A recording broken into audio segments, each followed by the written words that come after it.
Yung sinasabi ko sa inyo, minsan gusto ko ng gusto ko manakit eh. Kayang-kaya kong gawin. Pero mas malupit si Allah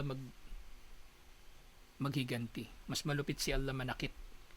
Yan inshallah, yung mga bagay-bagay. Kailangan na natin pagtiisan eh. Kaya kung lalagay natin yung batas sarili nating kamay, ano pa yan eh, pabor pa sa kanila eh, kasi lalo sila nga astang biktima. Kaya yung lahat ng lakad natin ngayon, inshallah, dapat matalino. Ang tinitingnan natin, total victory, hindi yung makakurot lang sa kalaban. Ganun problema sa mga terorista eh. Yung mga terorista, di ba, bara-bara sila. Makakurot lang sila sa kalaban, nakala nila nananalo na sila. Makakapatay sila ng kuffar, kahit civilian. Pero hindi eh. Ang inisip natin dapat total victory. Ano lang ba, yung magtiis tayo, di ba? Tapos nagdadawa tayo, tapos yung mga tao magmumuslim na hindi natin sila pinipinsala. Bandang huli, mas malaking pakinabang nun eh, kaysa yung namiminsala tayo ng kuffar.